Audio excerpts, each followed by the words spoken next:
दोस्तों, जब भी भारत में इंजीनियर्स के कारनामों की बात आती है तो उसमें हावड़ा ब्रिज का नाम ना आए ऐसा नहीं हो सकता। और अगर किसी फिल्म में कोलकाता का सीन दिखाना हो तो ऐसा नहीं हो सकता कि उसमें हावड़ा ब्रिज का शूट ना किया जाए, फिर वो चाहे पीकू हो या गुंडे। यानी अगर कहें तो ये हावड़ा ब्रिज ही है जिसके लिए कोलकाता अपनी मिठाइयों से भी ज्यादा फेमस है। ये तो हम सब जानते ही हैं कि हावड़ा ब्रिज कितना फेमस है, लेकिन शायद हम में से बहुत कम लोग ये जानते हैं कि इस ब्रिज को बनाने की कहानी क्या है, आखिर क्यों इसे इंजीनियर्स का एक बेहतरीन नमूना कहा जाता है। आज के इस वीडियो में हम आपको इस ब्रिज से जुड़ी हुई बहुत सी खास बातें बताएंगे जो कि बतौर एक भारतीय आपको जानना बेहद जरूरी है। चलिए वीडियो शुरू करते हैं। वीडियो बहुत इंटरेस्टिंग होने वाला है, लेकिन उससे पहले अगर अभी तक आपने हमारे चैनल अनोखी दुनिया को सब्सक्राइब नहीं किया है तो जल्दी से कर लीजिए और साथ वाली घंटी को प्रेस करना बिल्कुल ना भूलें। कोलकाता और हावड़ा ब्रिज के बीच हुगली नदी पर पहले कोई ब्रिज नहीं था। नदी पार करने के लिए नाव ही एकमात्र जरिया था। बंगाल सरकार की ओर से साल 1871 में हावड़ा ब्रिज अधिनियम पारित होने के बाद साल 1874 में सर फोर्ड ब्रिज लेस्ले ने नदी पर पीपे के पुल का निर्माण करवाया। साल 1874 में 22 लाख रुपए की लागत से नदी पर पीपे के एक पुल को बनाया गया, जिसकी लंबाई 1588 फीट और चौड़ाई 62 फीट थी। लेकिन 2006 में हावड़ा स्टेशन बनने के बाद धीरे धीरे ट्रैफिक और लोगों की आवाजाही बढ़ने लगी। तब इस पुल की जगह एक फ्लोटिंग ब्रिज यानी कि तैरता हुआ पुल बनाने का फैसला किया गया। लेकिन तब तक पहला विश्व युद्ध शुरू हो चुका था, इसी वजह से ये काम शुरू नहीं किया गया। जिसके बाद युद्ध बीता और साल 1922 में न्यू हावड़ा ब्रिज कमीशन का गठन करने के कुछ साल बाद इसके लिए टेंडर जारी किया गया। तब जर्मनी की एक फर्म ने सबसे कम पैसे का टेंडर भरा था, लेकिन तब जर्मनी और ग्रेट ब्रिटेन में आपसी संबंधों में भारी तनाव होने की वजह से जर्मनी की उस कंपनी को उस पुल को बनाने का ठेका नहीं दिया गया। बाद में वो काम ब्रिटेन व्हाइटबर्न और जोसेफ कंस्ट्रक्शन कंपनी को सौंपा गया। अगर बात इस कैंटिलीवर ब्रिज को बनाने की जाए तो इसमें 26,500 टन स्टील का इस्तेमाल किया जाना था, लेकिन उस वक्त इतने स्टील को इकट्ठा कर पाना एक बड़ा टास्क था। अगर आप नहीं जानते कैंटिलीवर ब्रिज क्या है तो आपको हम बता दें कि ये वो ब्रिज होता है जिसके नीचे एक सतह स्थिर और दूसरी सतह काफी भारी होती है। स्टील इकट्ठा न कर पाने की हालात में ब्रिज को बनाना बहुत मुश्किल था, लेकिन निर्माण करना बहुत जरूरी था। इसलिए देश की बड़ी स्टील बनाने वाली कंपनी, जो कि इकलौती कंपनी है टाटा, हमेशा देश की हेल्प के लिए आगे आती है।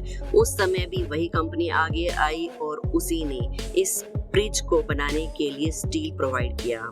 इसी कारण डिमांड में से 23,500 टन स्टील की सप्लाई टाटा स्टील ने की। यानी अगर देखें तो ये पुल एक तरह से टाटा का ही पुल है।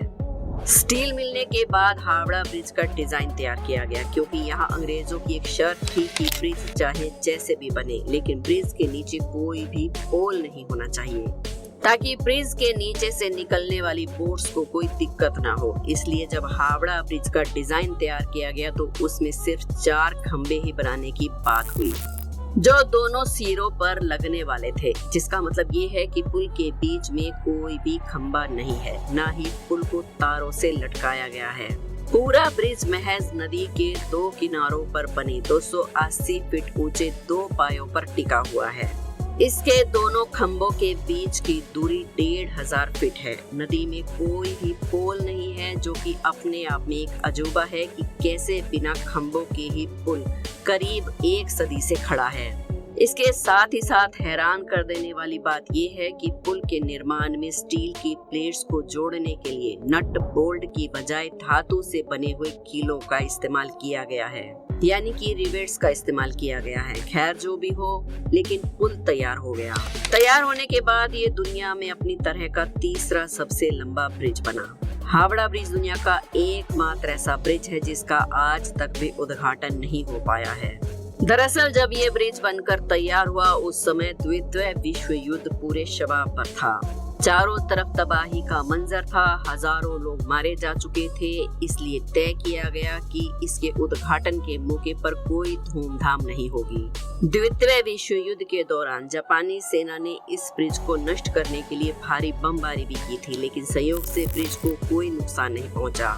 कोलकाता और हावड़ा को जोड़ने वाला ये ब्रिज जब बनकर तैयार हुआ तो इसका नाम न्यू हावड़ा ब्रिज रखा गया।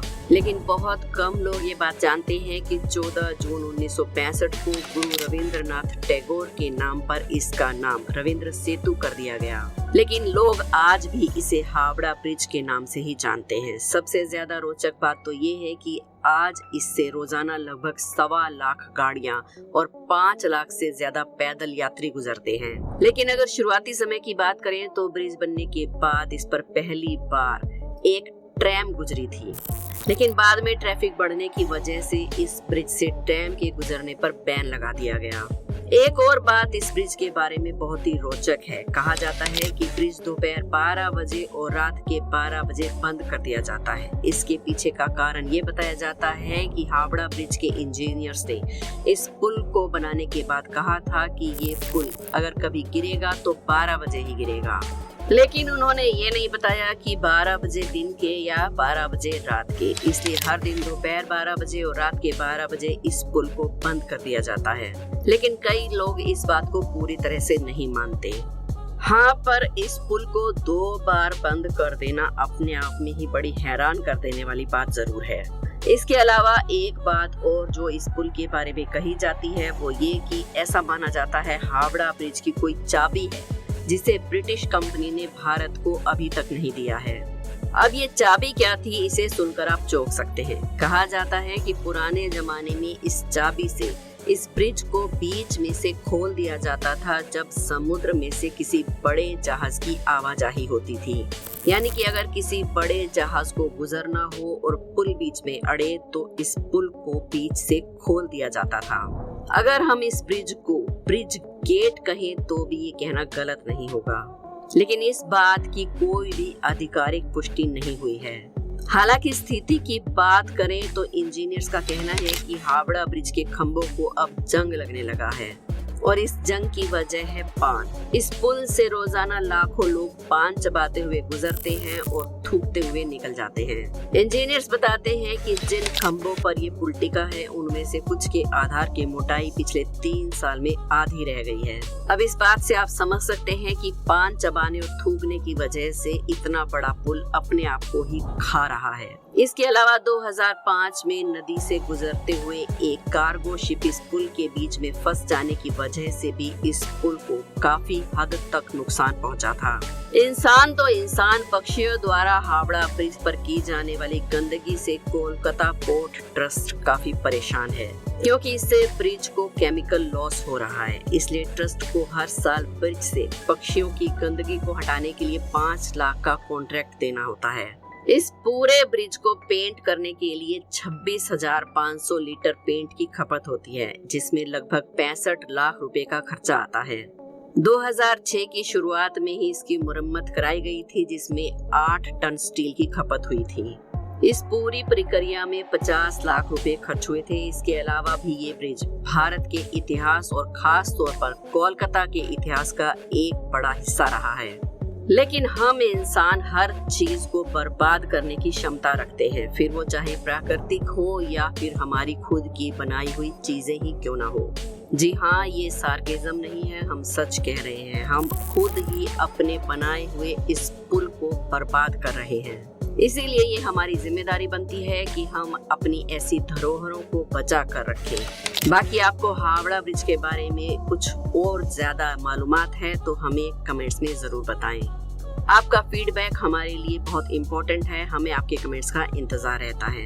वीडियो पसंद आई हो तो एक लाइक जरूर करें। हमारे चैनल अनोखी दुनिया को सब्सक्राइब करके बेल आइकन को जरूर प्रेस कर लें। कल फिर मिलेंगे एक और वीडियो में। खुश रहिए, मस्त रहिए, धन्यवाद।